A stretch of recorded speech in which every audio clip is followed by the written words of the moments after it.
créativité à venir. Donc merci infiniment pour ça. Nous avons, comme je vous l'ai dit, concocté juste maintenant le menu ou la recette d'un coaching presque parfait. L'idée, c'est de parler un peu de comment, ou en tout cas de résumer un peu les processus qui nous quittent dans notre travail. Avant ça, je veux dire un mot de notre belle association qui s'appelle ADcoach, qui est pour nous la vitrine du coaching en Languedoc-Roussillon. En tout cas, on essaye de participer à ce que ce soit le cas. ADcoach aujourd'hui, vous en avez quelques exemplaires des adhérents ici dans la salle. C'est une vingtaine de membres. C'est une petite association, une vingtaine de membres qui sont expérimentés, qui sont certifiés. C'est une association loi 1901 qui a été créée en 2005 par quelqu'un qui est dans la salle ici, qui s'appelle M. Serge Granger, donc que je salue, et puis quelques autres personnes qui sont aussi par ici, qui étaient là en 2005. C'est la première association de développement en coaching du Languedoc-Roussillon. Notre objet, à quoi on sert, notre volonté, c'est de faire connaître, reconnaître et développer le métier du coaching professionnel dans notre région, à la fois sous sa forme individuelle et sous sa forme collective, dont a beaucoup parlé Patrick dans son intervention tout à l'heure. Notre finalité, écoutez, pour la plupart, nous sommes des gens de la région, ou en tout cas, on y a posé nos valises il y a un certain temps. Ça nous plairait bien que notre région, une belle région de Languedoc-Roussillon, se développe. Et donc, nous avons, je vais employer le mot pour la 3 ou 4e fois, la croyance, c'est un mot très coach, que par l'accompagnement, nous pouvons aider à ce que les entreprises de la région se développent, même si, en Languedoc-Roussillon, il y a un certain nombre de patrons de PME qui pensent qu'ils n'ont pas besoin de coaching, et qui peuvent se débrouiller tout seuls. Il y a un certain nombre de barrières culturelles qui sont vraiment en train de tomber, et c'est de moins en moins considéré comme une faiblesse que de se faire accompagner à l'endroit où un autre est déjà allé mettre un petit peu les pieds.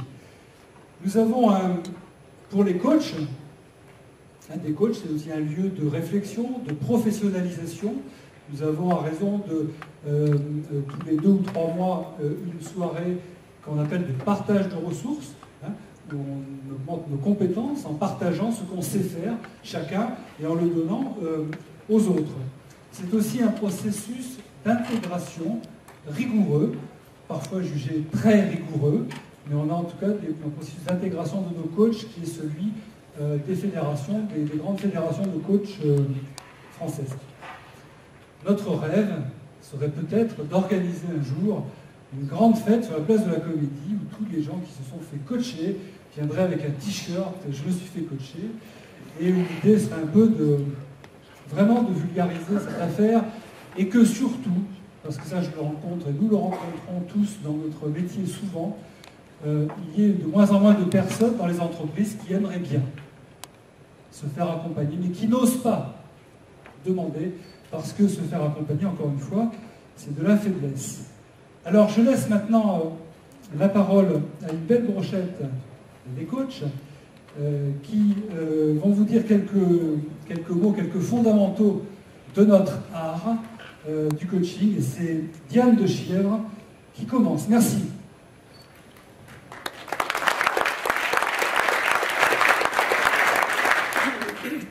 Bonsoir à toutes et à tous.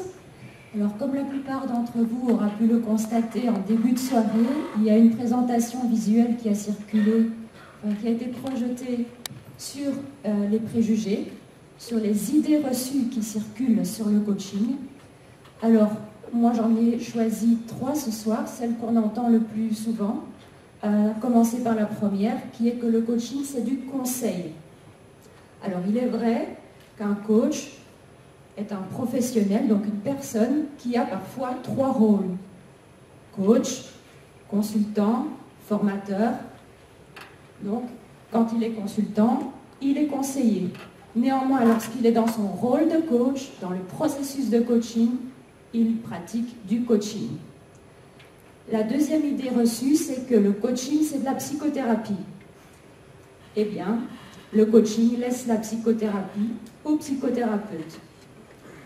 La troisième idée reçue que j'ai retenue pour ce soir, c'est que le coach impose à son client ce qu'il doit faire, ce qu'il est censé faire, voire pire, faire à sa place, à la place du client.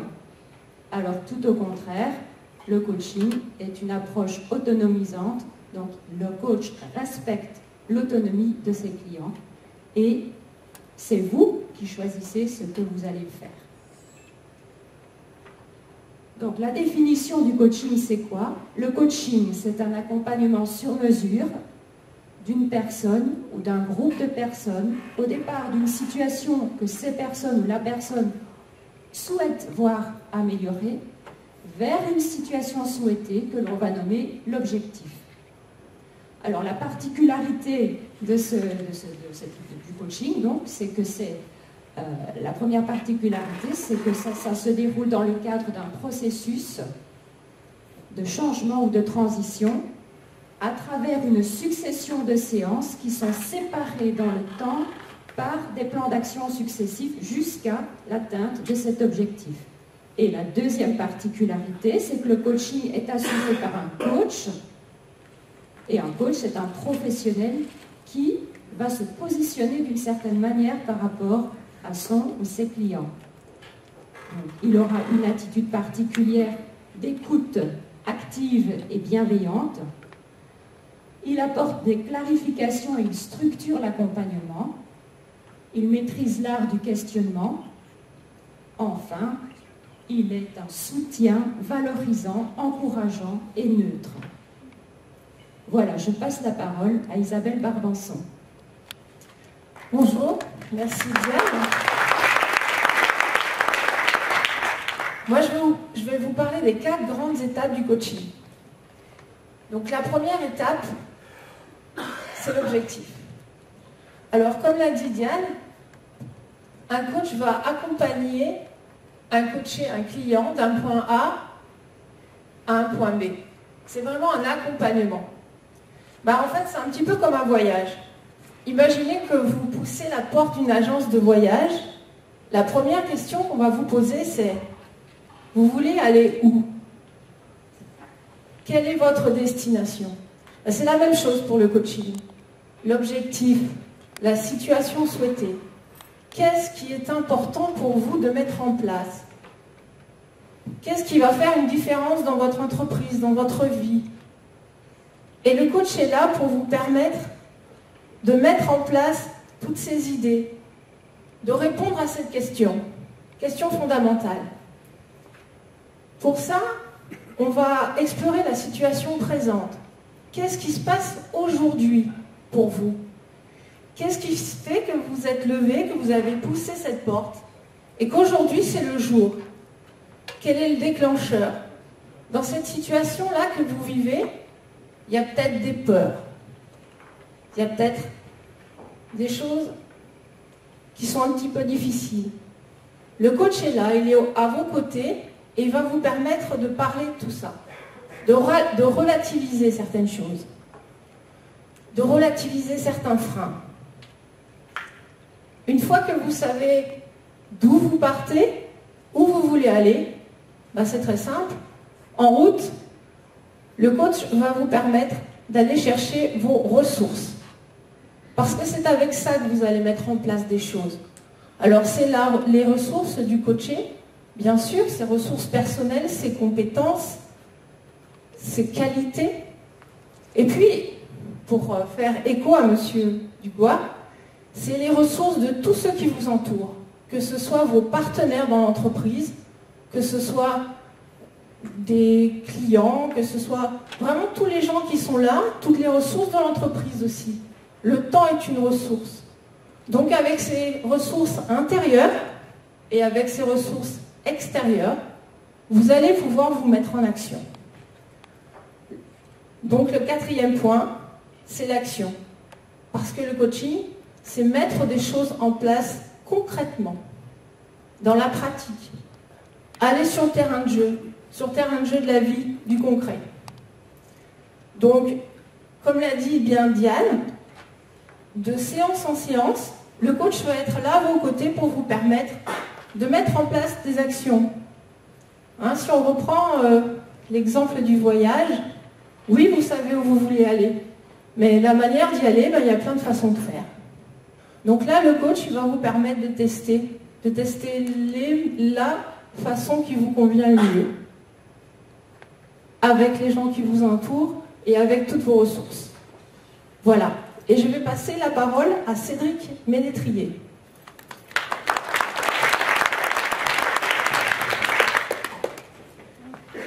Alors, je dois vous présenter comment, ou surtout pourquoi faire appel à un coach professionnel.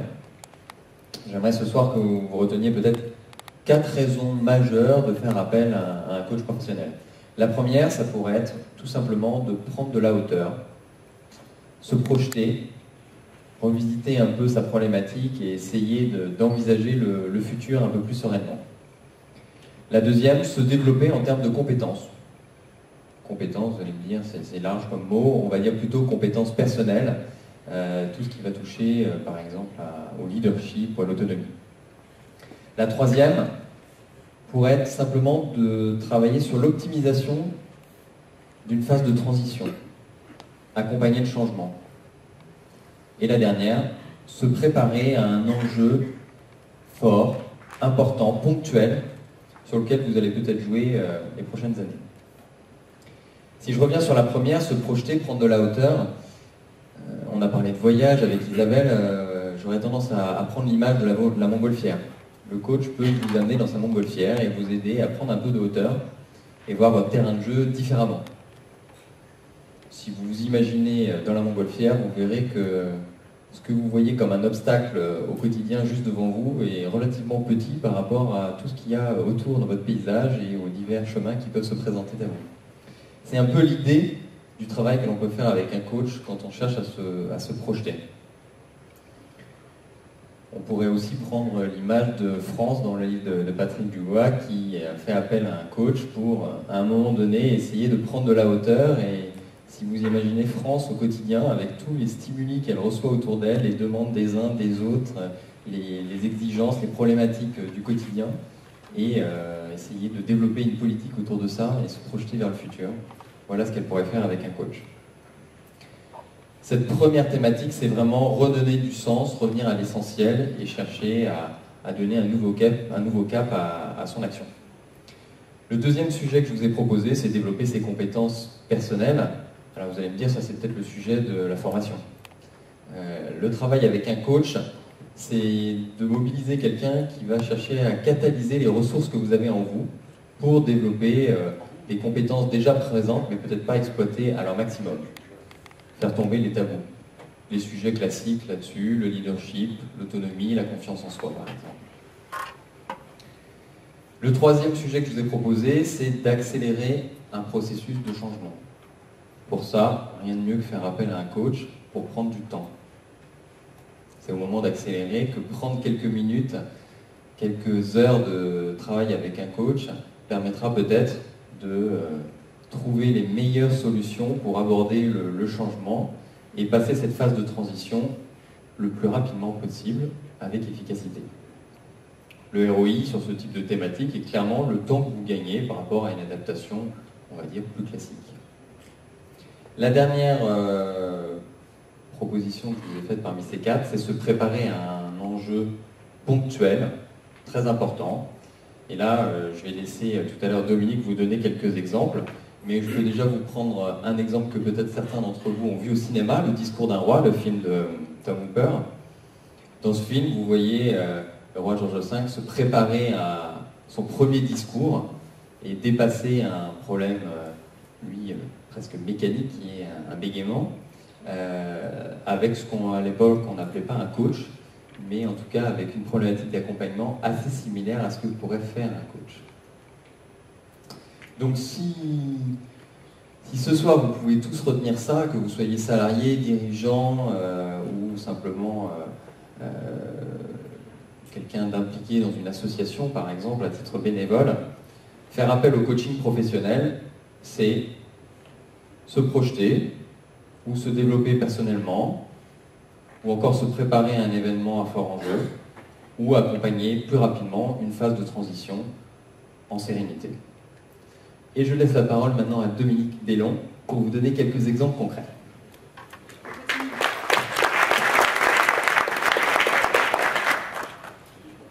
En continuité avec Cédric, je vais vous donner effectivement quelques exemples bien réels, parce que souvent vécus par nous, coachs, sur le terrain. Cédric vous a donné un exemple de discours qui nécessite effectivement de la préparation. Là, il s'agit en fait d'un coaching dit de performance, c'est-à-dire qu'en fait, on va travailler sur une compétence spécifique, sur une situation qui demande effectivement une montée en performance bien définie. Bon, on aurait pu, tout type par exemple de training en expression orale va vraiment dans ce sens-là. On pourrait multiplier les exemples de coaching de performance, mais le temps qui m'est imparti m'en empêche. Je vais par contre maintenant vous donner d'autres exemples qui sont relatifs aux situations qui, pour le coacher, font problème, soit parce qu'elles sont nouvelles, soit parce qu'elles sont complexes. Et là, on est dans un coaching de résolution de problèmes. Prenons comme exemple un technicien, vous avez dans votre entreprise un technicien expert métier, mais qui a eu la chance et la grande joie d'être promu récemment, mais il doit pour la première fois animer une équipe. Donc en fait, très vite sur le terrain, il va constater qu'il prend conscience de difficultés, et là le coaching va pouvoir l'aider petit à petit à enrichir son début en fait de boîte à outils managériale. Voilà. Tel autre est confronté à des problématiques de gestion du temps. Il est débordé de travail. Le coaching pourra effectivement lui permettre d'apprendre probablement à redéfinir ses priorités fondamentales. Revenons sur ce débordé de travail. On vous a parlé du driver, alors moi je vais vous en rajouter un. Imaginons que ce débordé de travail est en plus quelqu'un qui adore le travail très bien fait. Son driver, c'est ce qu'on appelle du soi parfait. Et donc, en fait, il a beaucoup de difficultés à lâcher prise. Le travail de coaching qui va lui être proposé dans ce cas-là va effectivement lui permettre de, petit à petit, progressivement et surtout en sécurité pour lui, pouvoir lâcher du lest. Voilà. Là, je vous ai donné des exemples de coaching individuel. Mais le coaching ne se résume pas au seul coaching individuel. On vous a parlé de coaching d'équipe, moi je vais aussi vous en dire donc un mot. Il peut être très souvent bienvenu dans son entreprise de mettre en place des actions de coaching d'équipe. Alors en fait, le coaching d'équipe, oui, mais quand? Eh bien, on peut dire qu'une équipe vit dans son existence des étapes, et des étapes différentes. Certaines sont plus fondamentales que d'autres. Il peut être judicieux à ces moments clés, c'est des étapes fondamentales, vraiment de faire ces mises en place. Alors par exemple, quand? Eh bien, pour une équipe qui est en train de se créer, ou pour une équipe qui change de manager, ou bien pour une équipe qui est en train de baisser en efficacité, qui a besoin de retravailler, par exemple, ses processus de collectif, par exemple, un processus d'organisation de travail collectif. Bon. Et puis, une équipe, bien sûr, peut aussi avoir à travailler sur sa vision et partager sur cette grande problématique relative au coaching qu'évoquait tout à l'heure aussi Cédric, sur le sens notamment. Le coaching d'équipe concerne-t-il tout type d'équipe dans une entreprise? Oui, le coaching d'équipe peut concerner absolument tous les niveaux de l'entreprise et peut concerner tout type d'équipe. Que ce soit une équipe hiérarchique, que ce soit une équipe transversale par exemple dans le cadre d'un projet, que ce soit une équipe hétérogène, que ce soit une équipe homogène, bien sûr le coaching d'équipe peut concerner toute l'entreprise.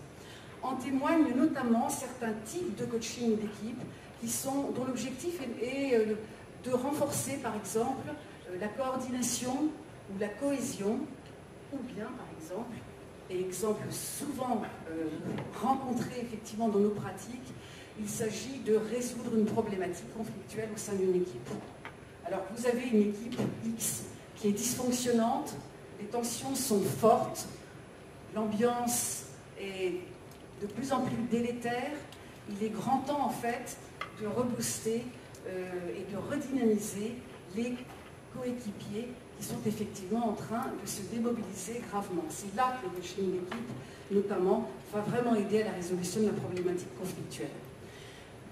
Avantage d'un coaching d'équipe, au travers de cet exemple, eh bien, d'abord, l'équipe met à plat, c'est le groupe qui met à plat ses difficultés. Deuxième avantage, en tout cas que moi je vois comme avantage, c'est que l'équipe elle-même va pouvoir en fait trouver en très grande partie, bien sûr un peu aidée quand même par le coach qui pose un cadre d'écoute, mais l'équipe va pouvoir elle-même en grande partie trouver ses propres solutions. Et donc elle va pouvoir, et je trouve que c'est un succès, surtout si elle est en conflit, partager finalement le succès et la joie de la réussite, de sa réussite si vous voulez. Et troisième point que je dirais, j'évoquerai, ce serait que l'équipe, en fait, en travaillant comme ça, trouve finalement et co-construit un mode d'emploi. Et ce mode d'emploi, il est modélisable et il est transférable à d'autres contextes. Donc là, nous avons le cas d'une équipe qui finalement va améliorer, dans un premier temps, bien sûr, ses difficultés, son processus relationnel. Elle va donc améliorer son potentiel relationnel d'équipe, si on peut dire. Mais parallèlement, finalement, elle va aussi enrichir son organisation, ses processus, oui, qui tournent autour de toute son organisation. Voilà. J'ai parlé de cadre, et donc je pense que Valérie Weinmann va vous en dire un petit peu plus, parce qu'elle va évoquer avec vous la déontologie.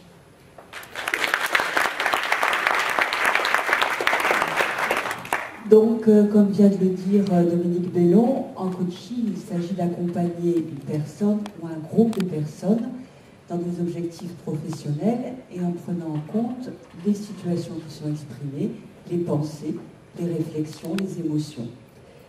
Lors d'une séance, l'aire du coaché et du coach s'entrecroisent pour impulser ce changement. Ce jeu n'a ni maître ni interprète.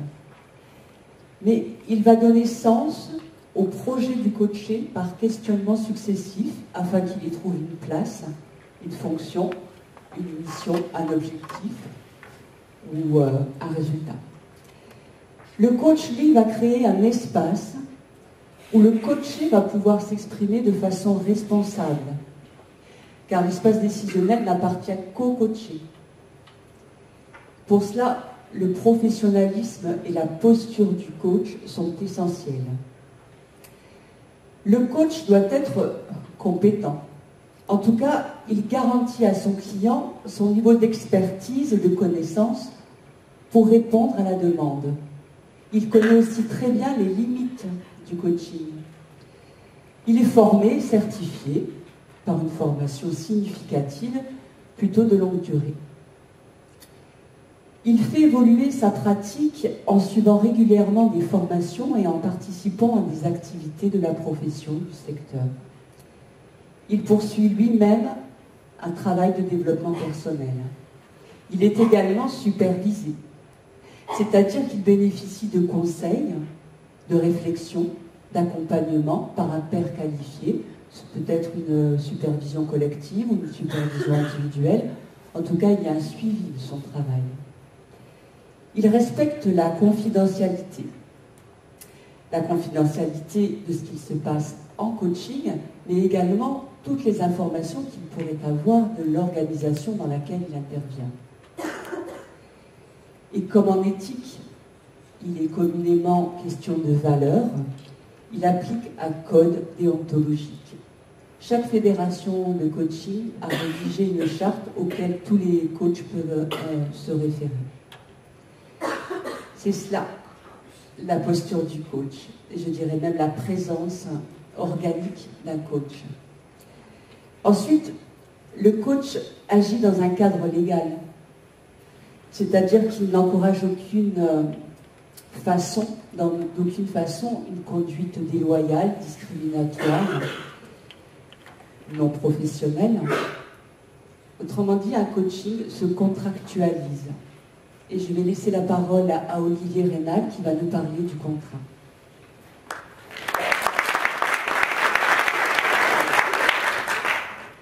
Merci Valérie.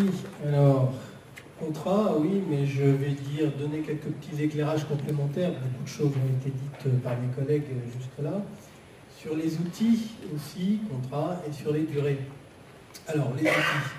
On a parlé de formation. Effectivement, il y a une formation relativement importante qui va en général d'1 an à 2 ans, au cours de laquelle le coach apprend un certain nombre d'outils. Alors, qu'est-ce qu'on entend par outils? Il y a différentes approches. Le coach va chercher dans des corpus théoriques, méthodologiques, un certain nombre de ressources, de leviers. Parmi les plus connus, il y a l'analyse fonctionnelle qui a été évoquée notamment par Patrick Dubois tout à l'heure. Il y a la PNL, il y a la Gestalt, il y a l'analyse systémique. Puis il y a un certain nombre d'outils également qui sont issus de différentes grilles de lecture, issus de la psychologie ou des sciences humaines de manière générale, des sciences organisationnelles, et qui permettent au coach d'aller en fonction de la situation, en fonction de la personne, que ce soit une personne individuelle ou une personne équipe ou une personne organisation, d'aller puiser dans une besace les réponses, je dirais, ou les outils pertinents à sa pratique, à la situation et aux objectifs. Les contrats, ah oui, alors, un point que j'allais oublier, juste pour mémoire, mais qui est important, je dirais que le principal outil du coach, bien évidemment, c'est lui-même. Je ne reviendrai pas là-dessus, là aussi Valérie en a parlé, Patrick a insisté sur la nécessité de travailler sur soi. C'est nécessaire, très certainement, en tout cas nous partageons cette croyance, pour faire face aux contraintes et aux opportunités d'un monde qui bouge. Et il paraît légitime, évidemment, si on attend de cela, des gens qu'on accompagne, qu'eux-mêmes puissent bouger, que le coach soit en mesure, en permanence, de se remettre en question et d'avoir fait ce travail de développement personnel. Les contrats, 2 types de contrats, on va dire au minimum, bien évidemment le contrat commercial. Je ne vais pas revenir sur ce qu'est un contrat commercial, bien évidemment, mais dans le contrat commercial, ce qui est présent, ça fait partie des questions que l'on pose souvent au coach, c'est la question du tarif. Alors, il n'y a pas de réponse simple à la question du tarif, parce que toutes les situations sont différentes, tous les clients sont différents, les modalités d'accompagnement sont nombreuses. On va dire, pour faire une réponse un peu simple et on va dire grosso modo moyennée, qu'un coaching sur environ 6 mois peut coûter à une entreprise, par exemple, entre 3 et 5 000 euros. L'autre type de contrat, c'est le contrat de coaching. Il n'y a pas de coaching sans contrat. Dans la plupart des cas, c'est d'ailleurs un contrat écrit, un contrat formel. Dans ce contrat de coaching, il y a bien sûr les modalités d'intervention, il y a les règles de confidentialité qui sont au cœur de la déontologie du coach, ça a été évoqué précédemment, et puis il y a également les objectifs du coaching qui sont spécifiés, ça fait partie d'un travail de maïeutique au démarrage en général, et puis des indicateurs qui permettent de mesurer que l'on progresse vers ces objectifs et a fortiori qu'on les atteint au terme. Et puis enfin, les durées. Alors, il y a sur les séances individuelles, on est sur des durées qui vont de 1 heure à 2 heures, parfois un peu plus, parfois un peu moins, bien évidemment. La fréquence est de l'ordre d'une séance par mois, toutes les 3 semaines environ, et un coaching individuel s'étend généralement sur une période de 6 à 8 mois. Sur du coaching d'équipe, on est sur des durées un petit peu supérieures, c'est plus souvent de 6 mois à 1 an, voire au-delà, avec des fréquences d'accompagnement qui peuvent être mensuelles, voire plus. Et quand on parle de coaching d'organisation, puisque c'est un point sur lequel Patrick est spécialiste et qu'il a évoqué tout à l'heure, on peut être sur des durées qui sont encore plus longues. Le coaching d'organisation inclut les modalités de coaching individuel, de coaching équipe et d'autres modalités d'intervention, mais je m'en arrêterai là pour cette description. Voilà, et je vais passer la parole maintenant à Anne-Pierre Carbonnier qui va vous donner quelques éléments, et notamment des témoignages. Voilà, alors moi, ma partie, c'est on avait envie de partager avec vous des témoignages de coaching. Alors on a gardé leurs mots pour que ce soit vraiment leur vécu et leur ressenti après un coaching. Donc on a choisi de parler du témoignage d'Emma, qui est hôtesse de l'air. Donc sur la thématique du coaching, c'était un coaching d'équipe pour développer l'autonomie et l'esprit d'équipe des PNC. Alors son témoignage. Je tiens à vous remercier pour votre patience, votre pédagogie, votre objectivité pendant ces 6 mois. Je constate avec énormément de plaisir les transformations positives chez moi, comme chez mes collègues. J'espère que vous continuerez, avec autant de diplomatie, à faire évoluer les personnes qui auront la chance de vous croiser. Alors, le témoignage suivant, c'est Pascal, qui est chargé de diffusion dans les Arseniques. Le thème du coaching, mettre en place une stratégie de communication efficace. Donc son témoignage, je me suis rendu compte que je ne me sentais pas suffisamment solide en termes de comportement et de réaction face aux entretiens commerciaux, alors que j'ai une formation significative dans ce domaine. J'ai été séduite par la démarche en coaching sur ma propre posture. Ce n'était plus ma propre identité que je devais remettre en cause, mais ma méthode de communication lorsque je rencontre des difficultés. Aujourd'hui, je me sens davantage en confiance, et il me semble que j'appréhende beaucoup moins les rencontres ou les discussions en face à face. Je sens mon corps inébranlable et je commence enfin à ne plus m'inquiéter ou m'angoisser au préalable d'une rencontre importante. Je relativise davantage. Je pense avoir mûri au niveau professionnel et personnel et mon objectif de diffusion est presque atteint à ce jour. Et enfin, un dernier témoignage, qui est celui de René, manager opérationnel dans l'administration. Le thème du coaching, c'était améliorer la relation avec les équipes. Cette expérience m'a permis d'obtenir une promotion. J'ai bien intégré la relation avec mes équipes et j'ai mis très rapidement en place un management des femmes et des hommes, et non plus uniquement basé sur la pression des résultats. Le rituel fonctionne. Chaque lundi, à la réunion, nous faisons le point sur tout ce qui s'est passé de bien dans la semaine, avec café et croissant.